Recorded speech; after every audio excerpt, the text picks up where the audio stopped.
Greetings and welcome to Western Recaps. Today, I'll be going over a 1994 Western drama called Wyatt Earp.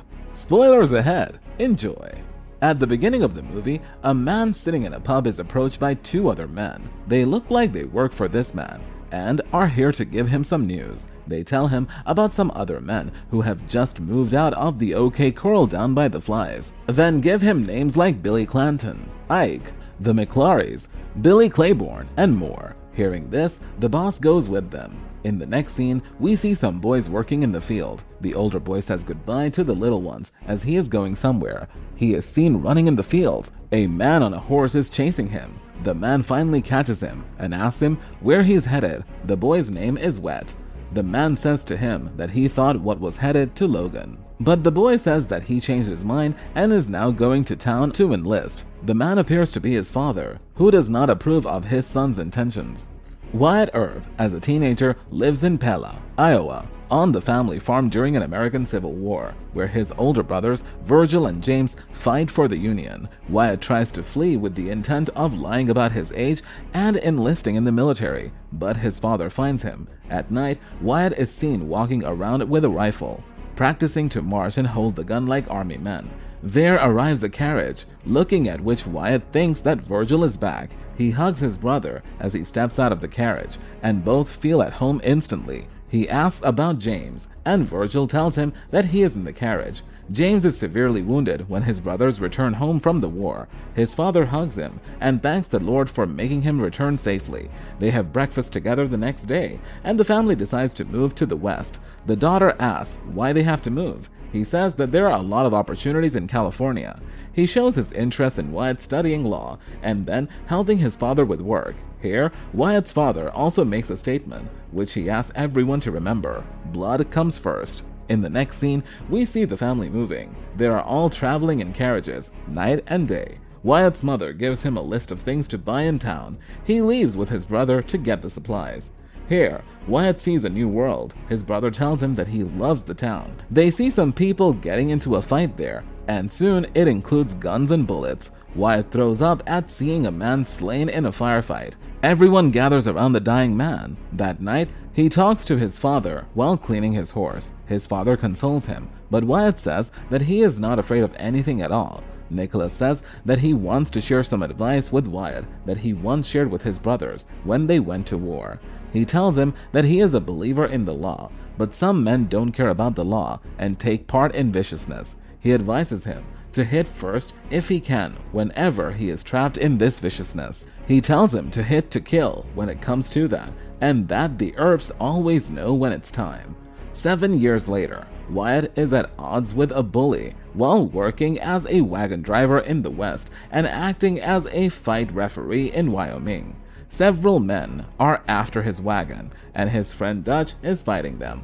Wyatt asks him to hit the lead horse of the goons. Dutch does as asked and shoots him. Wyatt and Dutch are talking when Dutch asks Wyatt if he has ever shot a man. Wyatt says he hasn't and doesn't wish to do so either.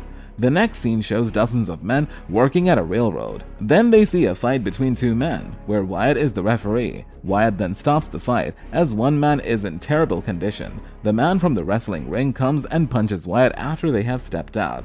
At night, they are seen at a casino, where a woman named Sally is seducing Wyatt. Wyatt does not fall into the trap, so the lady asks him if there is another woman he loves. Wyatt tells her about the woman of his dreams, who lives near his grandparents. He mentions that he has only seen her 3 times in 1963, and she smiled at him the 3rd time. A man approaches Wyatt and tells him that Dutch is drunk and is talking gibberish and making statements that Wyatt will be fighting Ed Ross. Wyatt has no idea who Ed Ross is, so the man tells him that it's the same guy who punched him earlier. The lady says that Ed Ross is doing bad business, and Wyatt goes to find Dutch. Wyatt goes on to play poker and wins the first match. While he's sitting at the table, someone yells his name. He goes on to see that it is Ed Ross. Sally goes ahead to stop Ed from harming Wyatt, but he shuts her down. He says that Wyatt was the one willing to challenge Ed. Wyatt makes it clear that he didn't do that and does not want to fight either. Ed, however, does not listen to him, and Wyatt throws something at him, knocking Ed down.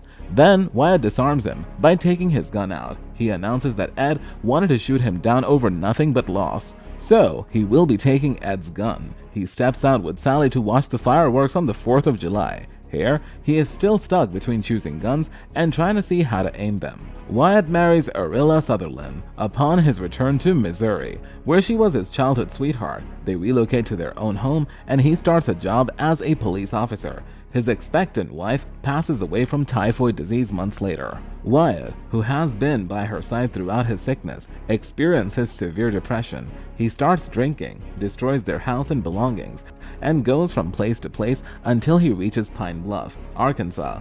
After robbing a man and taking his horse, he is apprehended. When Wyatt was about to be executed by hanging, his father paid his bail and warned him never to go back to Arkansas. Wyatt makes friends with Bat Masterson and his brother, Ed Masterson, while working as a buffalo hunter. Over time, Wyatt establishes a solid reputation as a deputy marshal in Wichita, Kansas, and builds a strong reputation as a good lawman. He accepts a job as a deputy in Dodge City, where he will make a lower salary but more money for every arrest.